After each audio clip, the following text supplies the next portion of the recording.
Welcome guys episode 4 में। तो episode के स्टार्ट में हमें रिंतारा और उषा की बात करते हुए दिखते हैं, जो कि अभी स्कूल के डेस्क पर बैठ के बात कर रहे होते हैं। उषा की बोलता है कि बहुत गर्मी से मेरी हालत खराब हो चुकी है, जाके एसी चालू करके आओ ना। ऐसा उषा की रिंतारा को बोलता है। रिंतारा बोलता है कि इधर से वो थोड़ा भी हिला ना तो वो मर जाएगा गर्मी के कारण, चलो दोनों भी जाके एसी चालू करके आते हैं। फिर उषा की बोलता है कि इतना गर्मी है, इस गर्मी में हम स्पोर्ट्स फेस्टिवल एंजॉय कैसे कर पाएंगे। फेस्टिवल की बात सुनकर उषाकी बहुत खुश हो जाता है और रिंतारो से बोलता है कि मुझे फेस्टिवल का बहुत ही इंतज़ार है, मुझे इंतज़ार नहीं हो रहा है कब आएगा फेस्टिवल। फेस्टिवल कैसा करेंगे ये सोचकर दोनों भी बहुत खुश होते हैं। फिर दोनों भी एसी चालू करने के लिए दूसरे रूम में जाते हैं, जहाँ पे टीचर में से फैकल्टी रूम में जाते हैं। लेकिन दोनों को भी टीचर झटका देता है। टीचर बोलता है कि तुम फेस्टिवल में पार्टिसिपेट नहीं करोगे क्योंकि तुम्हारे मार्क्स बहुत ही ख़राब हैं, तुम फेल हो जाओगे तो पार्टिसिपेट नहीं कर पाओगे। ये सुनकर दोनों का भी दिमाग खराब हो जाता है। क्लास में हम फिर योरिता को देखते हैं, जो कि दोनों को बोलता है कि तुम दोनों तो एसी चालू करने गए थे ना, एसी क्यों नहीं चालू किया। लेकिन उषाकी बोलता है कि हमें उधर जाके बोला कि हमको दोबारा टेस्ट देना पड़ेगा, क्योंकि उन्हें शक है कि हम दोबारा फेल हो जाएंगे, हमेशा की तरह हम फेल हो जाएंगे, इसलिए हम फेस्टिवल में पार्टिसिपेट नहीं कर पाएंगे, ऐसा बोला टीचर हमको। योरिता बोलता है हाँ तुम हमेशा की तरह अपने आंखें बंद करके ले लो ना, क्या फ़र्क पड़ता है, फेल हो गए तो दे देना टेस्ट। लेकिन उषाकी बोलता है नहीं, हमें पास होना है, हमें फेस्टिवल में पार्टिसिपेट करना है। फिर रिंतारा को जो टीचर ने बोला वो याद कर रहा होता है। टीचर ने बोला होता कि जो जो पास नहीं होगा ना वो पार्टिसिपेट नहीं कर पाएगा फेस्टिवल में, और मुझे उम्मीद नहीं कि तुम दोनों पास हो पाओगे, इसलिए पहले ही बोल देता हूँ पार्टिसिपेट मत करना। वैसे भी अभी के एग्ज़ाम पहले से ज़्यादा डिफिकल्ट होने वाले हैं, तो मुझे तुम लोगों से कुछ भी उम्मीद नहीं है। तुम लोग अभी सेकेंड ईयर में हो, मिड टर्म एग्ज़ाम मई में होने वाले हैं, और तुम अगर फेल हो गए तो उसका मेकअप टेस्ट देना पड़ेगा तुम्हें उसके बीच में, और फेस्टिवल जून में आने वाला है। तो तुम फेस्टिवल के लिए तैयारी करोगे तो तुम पढ़ाई पे ध्यान नहीं दे पाओगे, इसलिए उम्मीद ही छोड़ दो और फेस्टिवल में ध्यान देने का सोचो ही मत, क्योंकि तुम लोग फेल होने वाले ही हो। वैसे भी मैं तुम लोगों को ये बात बताने ही वाला था, लेकिन तुम दोनों अभी इधर आ ही गए हो तो इधर ही बता देता हूँ। मैं सोच ही रहा था कि तुम लोगों को ये शॉकिंग न्यूज़ कैसे बताऊँ और तुम्हारा चेहरा कैसे होगा, तब मैं बताऊँगा ये न्यूज़। और वैसे एक और बात, तुम्हारे क्लास में तुम दोनों के ही टेस्ट सबसे खराब है, क्योंकि तुम दोनों के मार्क्स सबसे कम आते हैं। ये सुनकर उषा की टीचर को बोलता है लेकिन आपको कैसे पता कि हम पास नहीं होंगे। तो टीचर चिल्ला के बोलता है कि तुम दोनों पास होने वाले हो क्या, फिर 1% का भी चांस नहीं है। चलो ठीक है, फिर मैं तुमसे थोड़ी सी उम्मीद लगा के बैठ जाता हूँ कि तुम दोनों फेल नहीं होगे। फिर टीचर दोनों को भी बोलता है अगर तुम पास हो गए और फिर फेस्टिवल में चैंपियनशिप जीते तो मैं तुम सबको आइसक्रीम खिलाऊंगा, ये तुम्हारे टीचर का वादा है। फिर दिखा मुझे तुम लोग क्या कर सकते हो। उषाकी बोलता है आई लव यू टीचर। अभी हम क्लास में आते हैं प्रेजेंट में, जहाँ पे साकू बोलता है तो हमें तुम्हें आगे बढ़ाना पड़ेगा। लेकिन अभी उषाकी को रियलाइज होता है, अभी सर पे हाथ रख के वो चिंता कर रहा होता है कि क्या हम सच में पास नहीं होंगे, तो पास नहीं होंगे तो हम फेस्टिवल में जा नहीं पाएंगे। और ये दोनों बोल रहे थे साकू और योरिता कि इसको फाइनली रियलाइज हुआ है कि किस प्रॉब्लम में आ चुका है ये। और उषाकी चिंता करते हुए बोलता है डैम इट, मुझे कितने घंटे पढ़ना पड़ेगा, मुझे घंटे सोच के ही मेरे को उल्टी जैसी आ रही है। फिर उषाकी रोते रोते साकू के पास जाता है। साकू तुम ही हमारी लास्ट उम्मीद हो, तुमको ही हमें पढ़ाना पड़ेगा वरना हम फेल हो जाएंगे। लेकिन ये सुनकर साकू चिल्ला के बोलता है कि लास्ट ईयर मैंने तुमको पढ़ाने की कोशिश की थी, लेकिन तुम्हारे साथ मेरे भी मार्क्स घट गए थे, मेरे भी मार्क्स तुमको पढ़ाने की वजह से कम आ गए थे। वैसे ये बता देता हूँ कि साकू क्लास में फर्स्ट आता है इनके। फिर योरिता रिंतारा को पूछता है कि तुम क्या करने वाले हो। रिंतारा बोलता है कि मैं खुद से पढ़ के तो पास कभी होने वाला हूँ नहीं, तो योरिता तुम मुझे क्या पढ़ा सकते हो। योरिता बोलता है कि सॉरी, लेकिन मुझे भी बहुत अभी कुछ काम है, तो तुम्हें भी इसलिए शायद साकू से ही मदद मांगनी पड़ेगी। लेकिन साकू भी मानता नहीं है, इसलिए उषाकी को गुस्सा आ जाता है और वो चिल्ला के बोलता है फाइन, हमें कोई भी पढ़ा नहीं रहा है तो इसलिए हम दोनों ही पढ़ेंगे और खुद ही पास हो जाएंगे।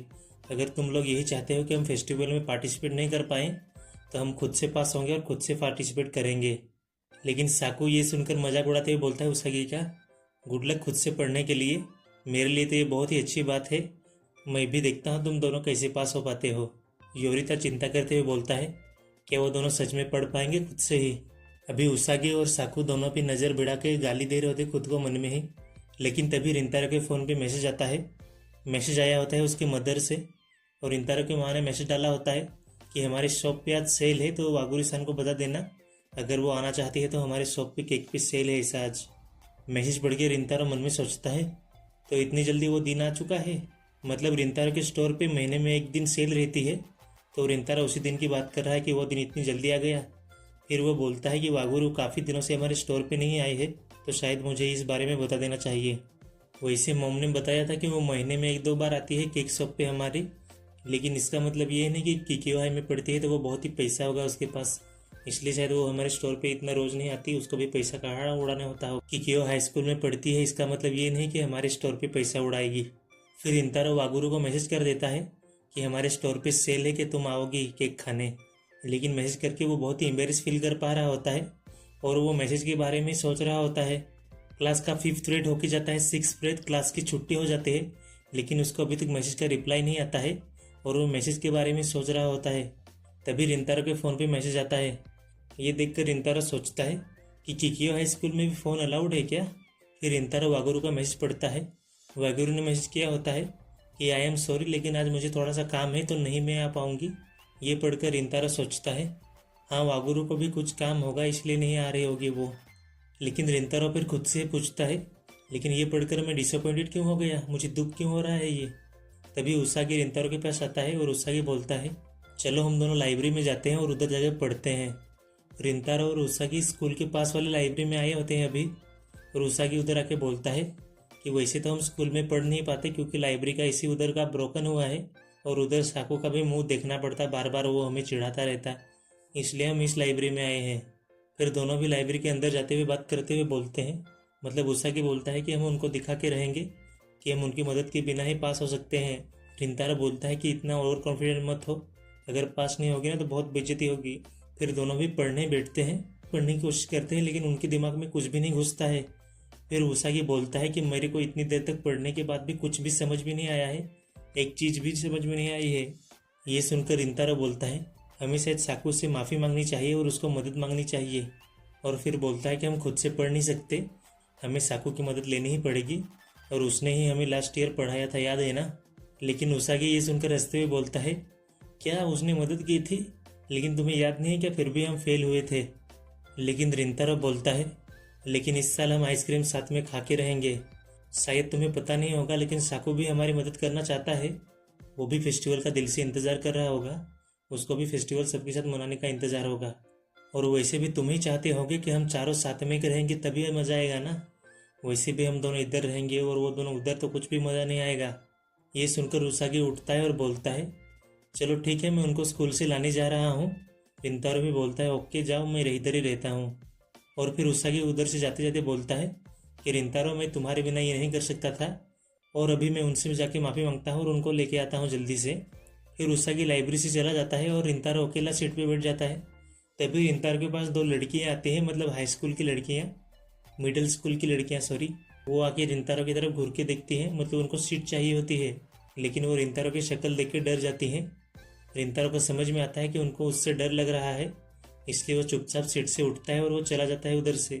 लेकिन रिंतारो के उधर जाने के बाद लड़कियां बात करने लगते हैं कि उसने हमको हमारी सीट दे दी और कुछ भी बोला नहीं, हमें शायद उसको थैंक्स बोलना चाहिए था। फिर रिंतारो मन में सोचते हुए जाता है टेबल तो मैंने उन लोगों को दे दिया है, मेरे को शायद दूसरा बेंच ढूंढना पड़ेगा अभी। मेरे को शायद जितना याद है बाहर एक बेंच है, उधर जाता हूँ मैं अभी। फिर रिंतारो उसागी को मैसेज कर देता है कि उसने अपना टेबल खो दिया है, इसलिए वो बाहर वाले बेंच पे आ जाना।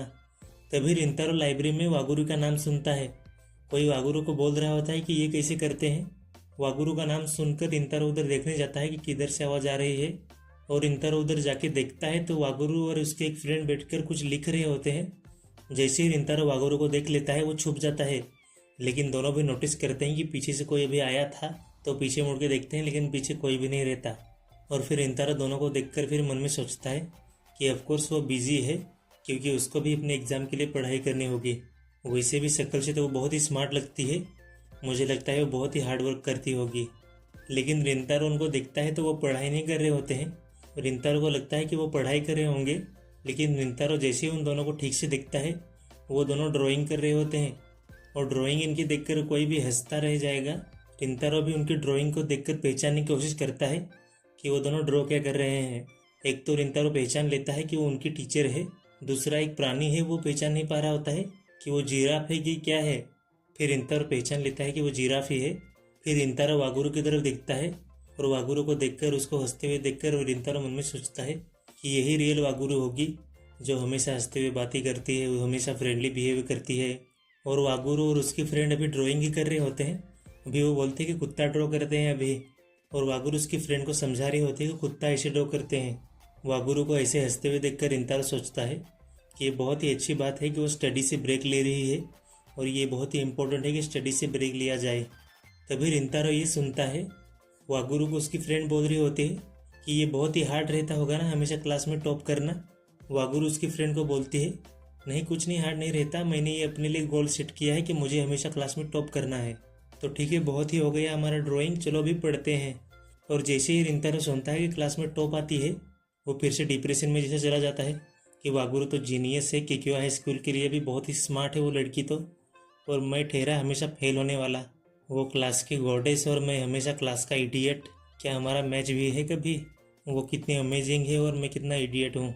फिर रिंतारो बाहर वाले बेंच पे आ जाता है और उधर बैठकर यही सोच रहा होता है, पढ़ने की कोशिश कर रहा होता है, लेकिन कुछ भी पढ़ता है उसको समझ में नहीं आ रहा होता है, उसको कुछ याद ही नहीं रहता खुद से पढ़ता है तो, इसलिए वो गिव अप कर देता है और उधर ही बेंच पे लेट जाता है।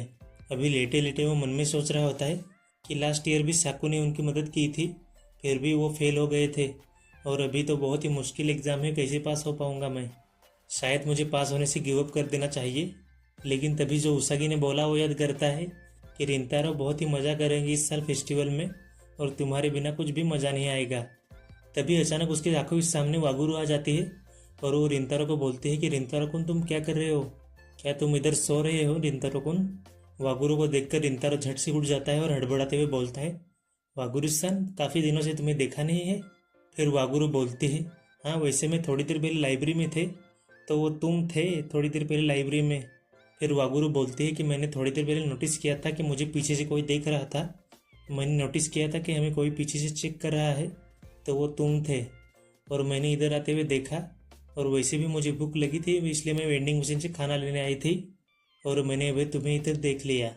और फिर वागुरू बेंच पे बैठ जाती है और बोलती है, क्या वो टेक्स्ट बुक है? क्या तुम भी पढ़ने की कोशिश कर रहे हो?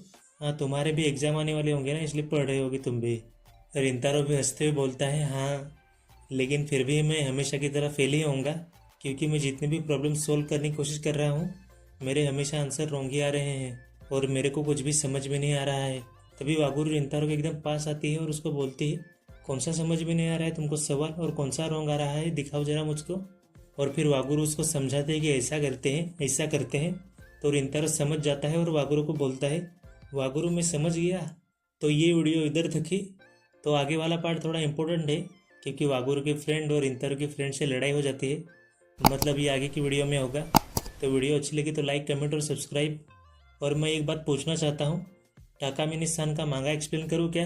क्या बोलते हो? एक्सप्लेन करना है तो लाइक करना और कमेंट कर देना, करना है तो मिलते हैं अगली वीडियो में। Thank you.